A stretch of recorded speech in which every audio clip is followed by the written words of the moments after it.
என் நெஞ்சில் குடியிருக்கும் என்னுடைய கோவை மக்களுக்கும் என்னுடைய தோழர்களுக்கும் என்னுடைய வணக்கம் வணக்கம் வணக்கம் வணக்கம். நேற்று பேசும்போது இந்த மீட் வெறும் ஓட்டுக்காக மட்டுமே நடக்கப்படுற ஒரு மீட் இல்லைன்னு நான் சொன்னேன். ஏன்னா நம்மளுடைய டிவிக்கே வெறும் அரசியல் ஆதாயத்துக்காக தொடங்கப்பட்ட ஒரு கட்சி கிடையாது. சமரசம் என்ற பேச்சுக்கு இங்க இடமில்லை.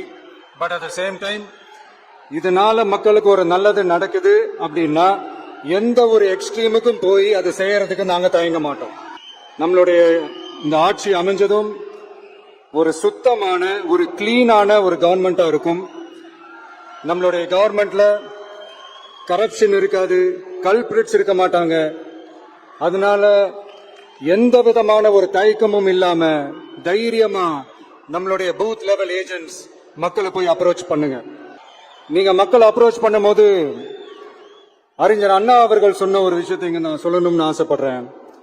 மக்களிடம் செல், மக்களிடம் இருந்து கற்றுக்கொள், மக்களுடன் வாழ், மக்களுடன் சேர்ந்து திட்டமிடு, மக்களை நேசி, மக்களுக்காக சேவை செய்.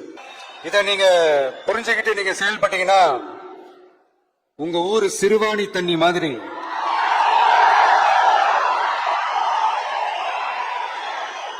அவ்வளவு சுத்தமான ஒரு ஆட்சியா இது அமையும். இன்னும் ஸ்ட்ராங்கா சொல்லணும்னா நம்மளுடைய தமிழக வெற்றி கழகத்தினுடைய இந்த ஆட்சி ஒரு தெளிவான, ஒரு உண்மையான, ஒரு வெளிப்படையான ஒரு நிர்வாகம் செய்யக்கூடிய ஒரு ஆட்சியா இது அமையும். அதனால இது நம்ம சார்பா நீங்க ஒவ்வொருத்தரும் இதை மக்கள் கிட்ட கொண்டு போய் எடுத்து சொல்லுங்க. இன்னொரு முக்கியமான விஷயம், பூத்துக்கு ஓட்டு போடுற மக்களுக்கு உதவியா இருக்க வேண்டியது நம்மளுடைய கடமை. குடும்பம் குடும்பமா கோயிலுக்கு போற மாதிரியும், குடும்பம் குடும்பமா பண்டிகைகளை கொண்டாடுற மாதிரியும், நமக்காக குடும்பம் குடும்பமா ஓட்டு போடுற மக்களும் அதை கொண்டாட்டமா அதை செய்யணும். அப்படி ஒரு மைண்ட் செட்டை நீங்க மக்களுக்கு நீங்க ஏற்படுத்துங்க. and then you will know, you will see TVK is not just another political party but a liberation rally.